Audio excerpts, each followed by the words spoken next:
With the coming of spring, 1944, the winter stalemate in Italy was broken. Our forces slowly resumed fighting their way up the west coast of the Italian boot toward Rome against bitter German opposition.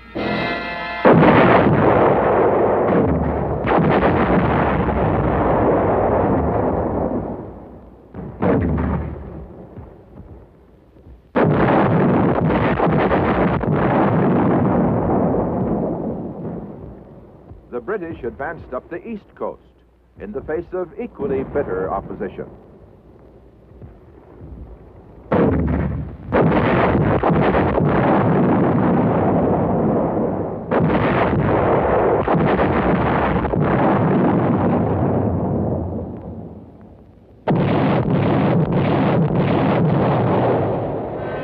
In the Pacific, troops of the 1st Cavalry Division landed on Los Negros and Manus Islands in the Admiralty Group to wipe out all Japanese resistance and complete occupation of the entire group of islands.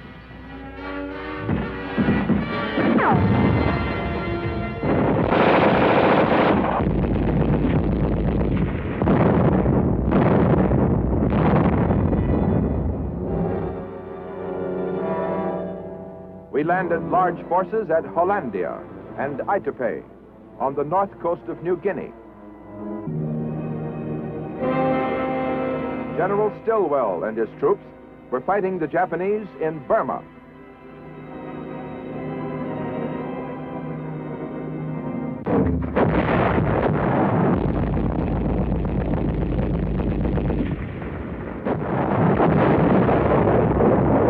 This was global warfare on a scale never known before.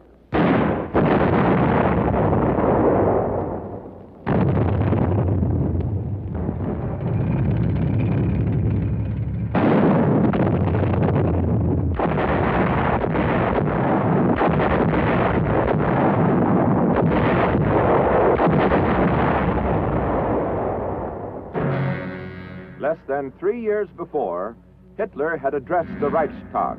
Germany, Italy, and Japan will wage common war upon the United States to a victorious conclusion. In Rome, his fascist partner had declared, Fascist Italy and National Socialist Germany, ever closely linked, participate from today on the side of heroic Japan against the United States. A Japanese militarist joined the derisive chorus. Americans have radios, automobiles, big beefsteaks. When a people has those things, they don't want to fight. Americans won't sleep in hammocks or lie in trenches. They are like a tiger whose stomach is full. They are sleepy. The American is no soldier.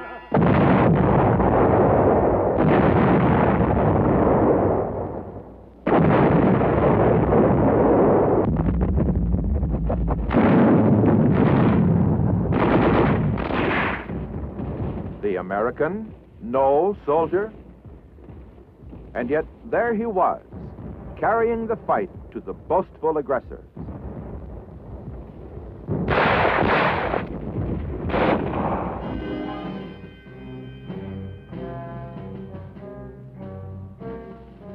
The self-acclaimed Superman was learning to his bitter surprise and sorrow the fighting qualities of the American soldier. It seems the aggressors had made a slight miscalculation.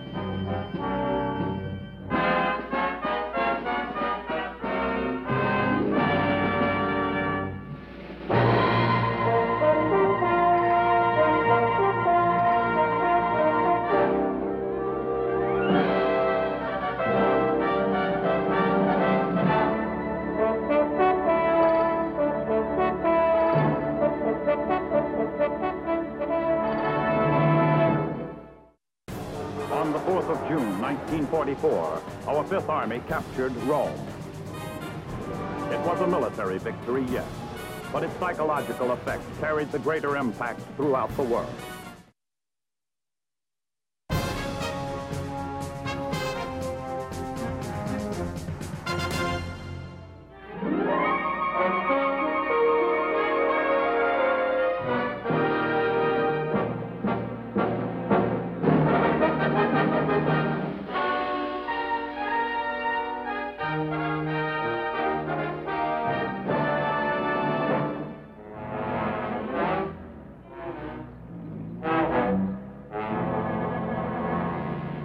In Italy, our forces pushed on through rain and mud, over mountains, across rivers, toward Rome.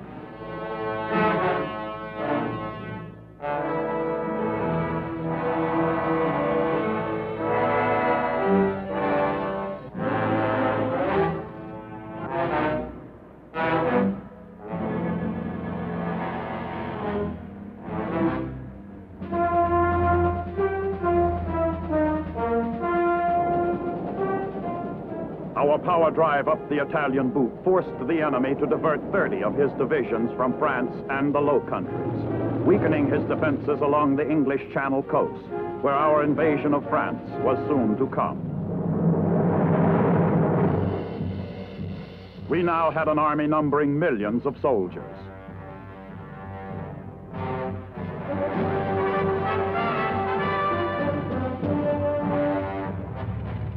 We now had 150,000 armored vehicles as compared to the 29 tanks the Army had in 1940. 400,000 artillery pieces were now engaged in the war effort compared to the 235 available in 1940.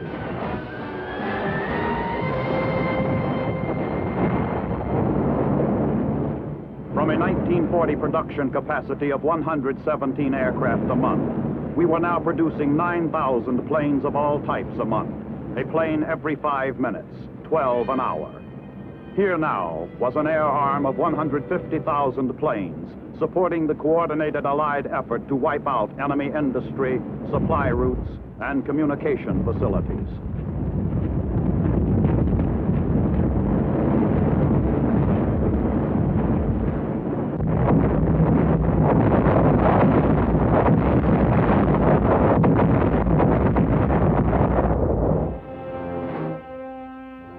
The American tiger, grown sleepy on a full stomach, or so the Japanese had thought, was now fully awake, lean, and fighting in the jungles.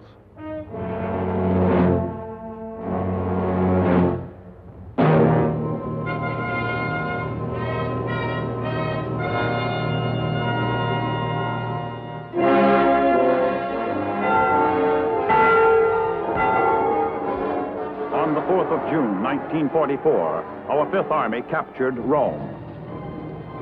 It was a military victory, yes, but its psychological effect carried the greater impact throughout the world, for it was the first Axis capital to fall into our hands, bringing consternation and foreboding to the enemy, and fresh heart and rejoicing to the free world and its fighting forces.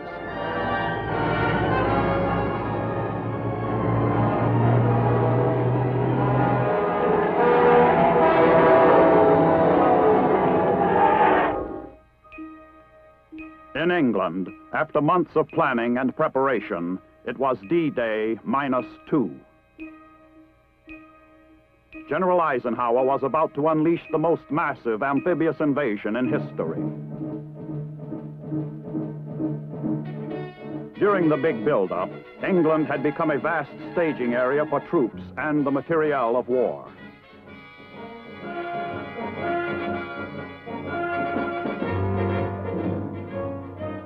Thousands of vehicles and ready-to-be assembled combat-type aircraft. 20,000 railroad cars and 1,000 locomotives. 20 million square feet of covered storage and shop space. 44 million square feet of open storage space to hold the growing volume of supplies, wire, tires, bombs, shells, and other explosive devices. Awaiting invasion port embarkation were thousands of trucks and support vehicles, row upon row of tanks, and a wide range of artillery weapons. 170 miles of new railroad had been constructed to haul more than 2 million tons of supplies and combat hardware to the invasion ports.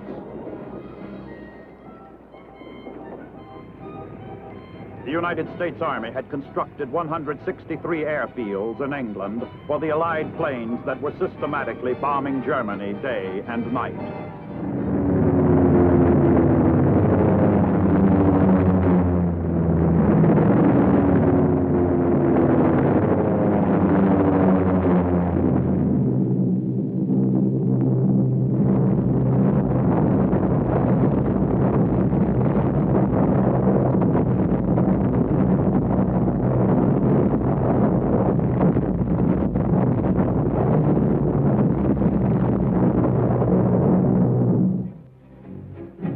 The invasion directive issued by the combined chiefs of staff was concise. General Eisenhower had his orders. In the darkness before dawn on June 6, 1944, the great invasion began to unfold.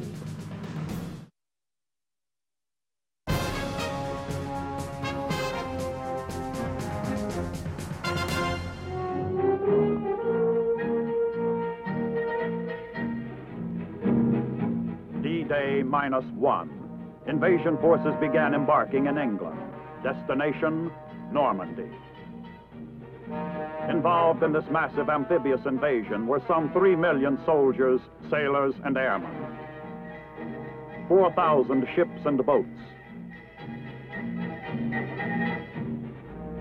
20,000 vehicles of all types, and an endless list of combat support weapons.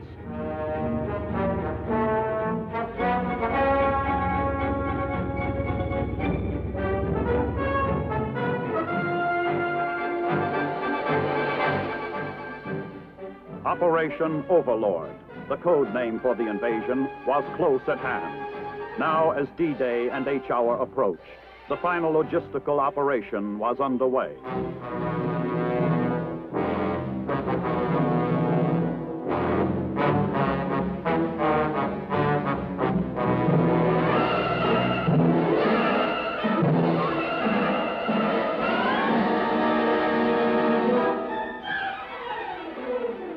In the darkness before dawn on June 6, 1944, the great invasion began to unfold.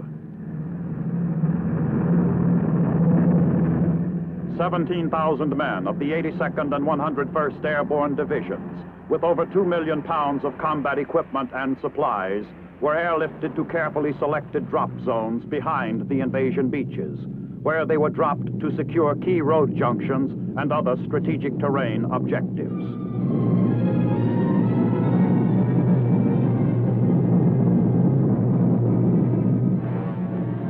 The invasion armada, the largest ever assembled, was now in position off the coast of France.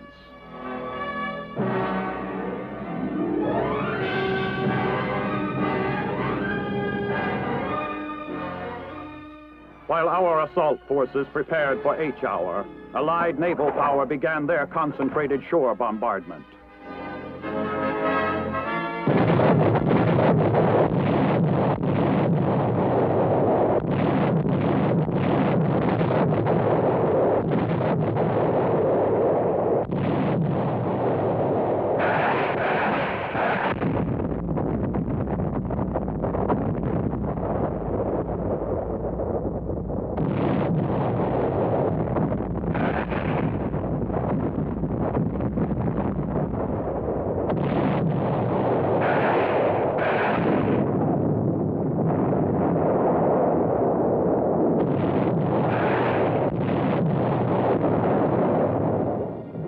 Amphibious warfare on a scale that staggered the imagination.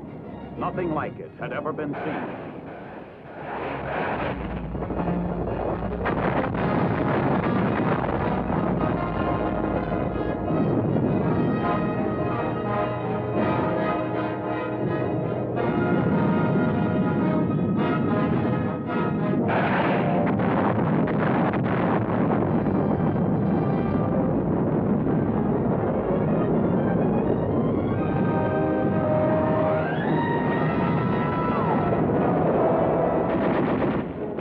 Omaha Beach, in the first assault, 30,000 American troops stormed ashore.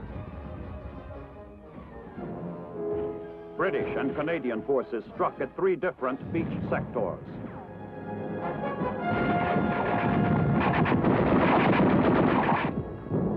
At Utah Beach, 20,000 American troops were landed. By the end of the first day, our invasion force ashore totaled 120,000 men.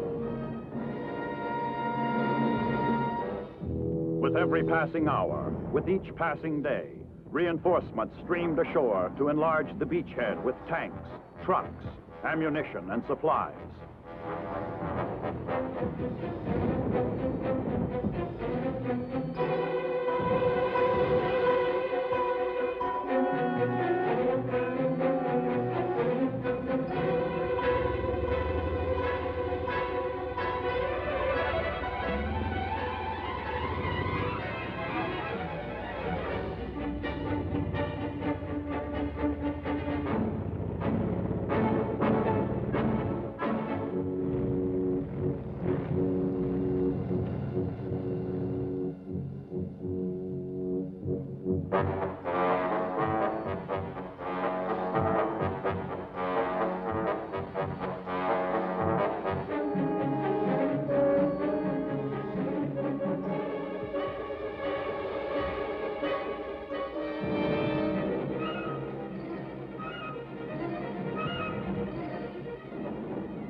Hundreds of our attack bombers and fighters were now over Europe carrying payloads of destruction aimed at the vital centers of Hitler's fortress Europe.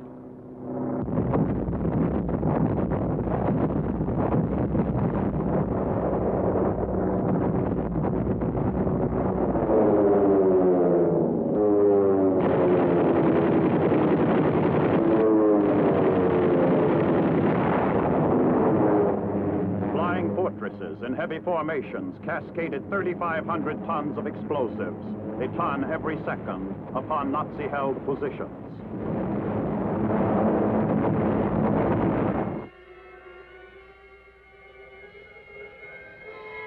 As the roar of engines and concussion of the bombs were still ringing in the ears of a dazed and battered enemy, our ground artillery opened up.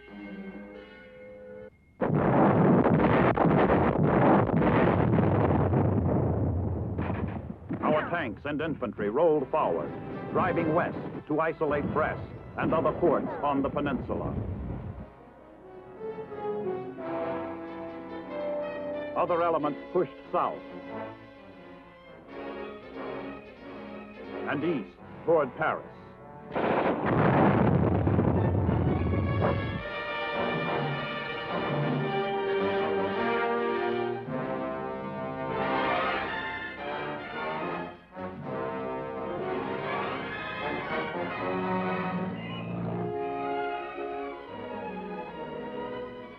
What was left of 10 German divisions was mopped up by the very men their Fuhrer had told them were not soldiers and would not fight.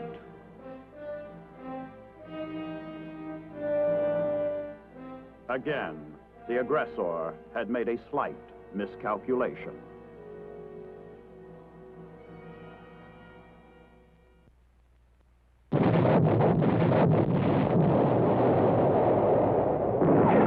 As the Germans were meeting disaster in northwestern France, the United States 7th Army, combat-hardened veterans of the fighting in Italy, hit the beaches in southern France on the morning of August 15th.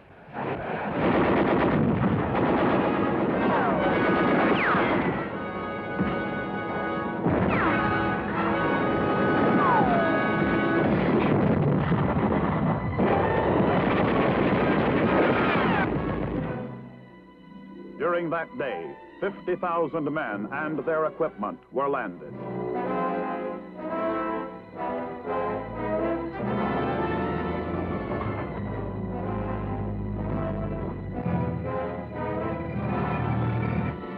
The American 6th Army Corps pushed north along the Rhone River Valley. And other troops moved eastward toward the Italian border. The drive into the heart of France was deeper now. Patton's 3rd Army angled toward points just east and south of Paris. The 1st Army flanking the 3rd. The 7th now was moving up swiftly from the south.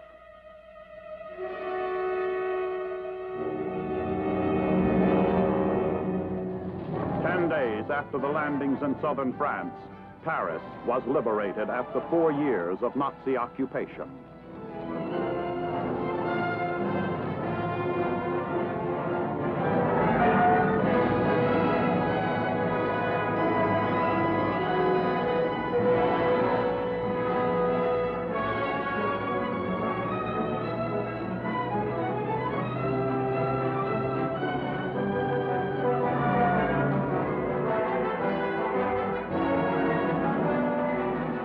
The liberation of Paris, like the liberation of Rome less than 3 months before, was a cause for rejoicing, and its psychological effect was reflected throughout the free world.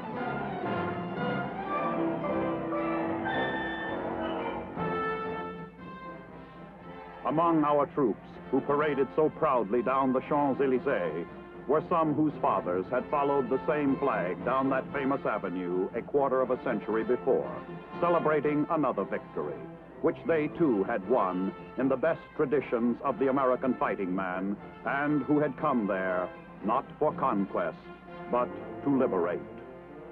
But the men of our fighting forces knew it was only one more important milestone along the rugged road to victory. Allied armies held bridgeheads all along the line of the Seine.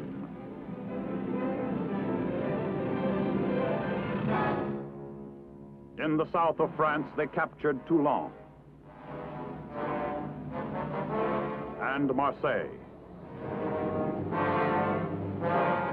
The British and Canadians took Brussels and the great port of Antwerp.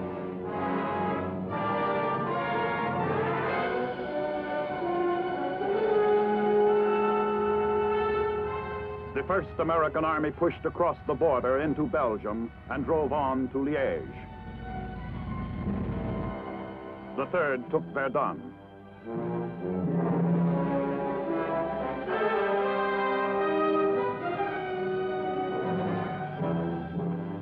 The Third, having crossed the Meuse River, reached the Moselle. Now the Allied front ran on a line all the way from the Swiss border to the North Sea.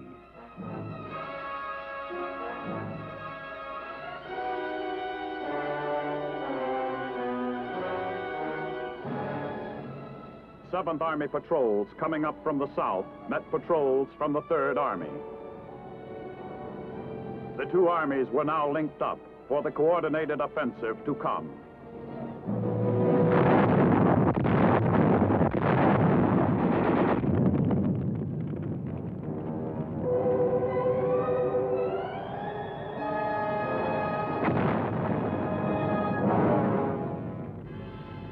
Retreat for Nazi forces caught on the wrong side of the line was cut off.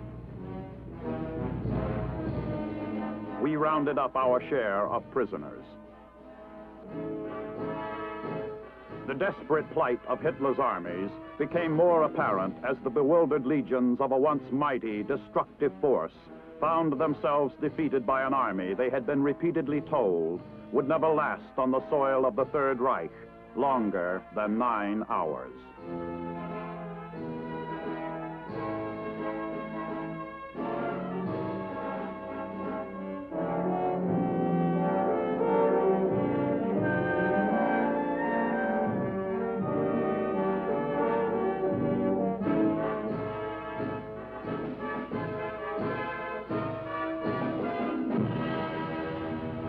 In the 97 days since the 5th Corps had led the assault on Omaha Beach, it had come nearly 500 miles and now drove across the German border and stood on the soil of Hitler's Germany.